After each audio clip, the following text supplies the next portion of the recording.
कहीं ना कहीं माइंडसेट पे वो चेंज हुआ और धीरे धीरे करके वो सारी चीज़ें जब हटी तो बड़े अचीवमेंट्स आने शुरू हो गए। मतलब यह माना जाए कि डायरेक्ट सेलिंग में अगर आपको सफल होना है तो आपको वर्कशॉप अटेंड करना बहुत ज़रूरी है। कितना महत्व है इसका? ऑक्सीजन है। अगर जिंदा रहना है, इस इंडस्ट्री में सिर्फ बने भी रहना है, तो विदाउट मीटिंग्स, ट्रेनिंग्स, वर्कशॉप्स आप इस इंडस्ट्री में ज़िंदा भी नहीं रह सकते, आप शहीद हो जाएंगे। आप कितने भी इंटेलिजेंट हैं, कितने भी टैलेंटेड हैं, आपको कितनी भी नॉलेज है, अगर आप इस तरह की वर्कशॉप का माहौल का पार्ट रहेंगे तभी आप बड़े अचीवमेंट ले सकते हैं। अगर आप ज़ीरो हैं और इस तरह की मीटिंग्स का पार्ट बनेंगे तो आप एक ना एक दिन हीरो बन जाएंगे, और अगर आप हीरो हैं, इस तरह के माहौल से दूर हो जाएंगे तो आपको ज़ीरो होना पड़ेगा, आप ख़त्म हो जाएंगे। जैसा कि इसमें देखा जाता है कि लोगों को लगता है कि मीटिंग्स क्या जाना, मीटिंग्स में जाने से फिर वही बातें हो रही है, कल भी वही सुना, फिर 4 दिन बाद जाऊंगा तो वही सुनूंगा, और उनको लगता है कि इस पे पैसा भी लगता है, कई बार खर्च करने होते हैं और पैसे आ नहीं रहे हैं, और फिर ट्रेनिंग लेने का क्या फ़ायदा। तो वैसे माहौल में आप कैसे अपने लोगों को समझाते थे मीटिंग्स पे आने के लिए, ट्रेनिंग्स में आने के लिए?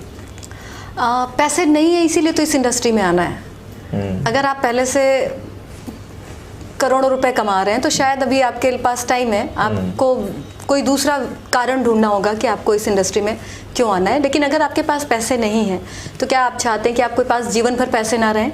या पैसे नहीं है तो चलो 2 से 5 साल पैसे नहीं, लेकिन 5 साल के बाद पैसे ही पैसे होंगे।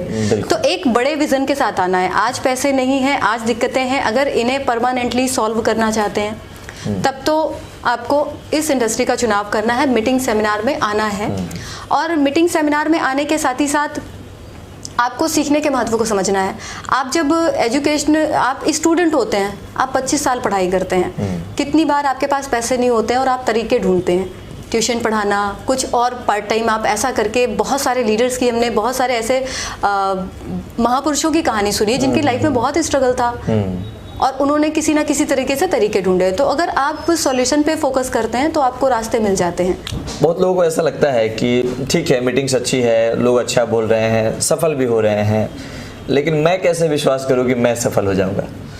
तो ऐसे लोगों को आप क्या समझाते हैं? सबसे पहले तो अपने ऊपर विश्वास। दुनिया में कोई भी काम जिसमें आप सफल होना चाहते हैं, अगर आपको अपने ऊपर भरोसा नहीं है तो आप उस काम में सफल नहीं हो सकते। तो आपको अपने अंदर, जैसे आपने कहा कि आप तो हो गए, मैं कैसे, आप अपने आप से उसी समय ये भी पूछ सकते हैं कि अगर ये हो सकते हैं तो मैं क्यों नहीं? मैं क्यों नहीं, बिल्कुल। तो ये एक तरीका है किसी भी चीज़ को देखने का, ये एक नज़रिया है जिसे डेवलप करना होता है। मैं ये नहीं कहती कि ये नज़रिया हर किसी में इनबिल्ड है।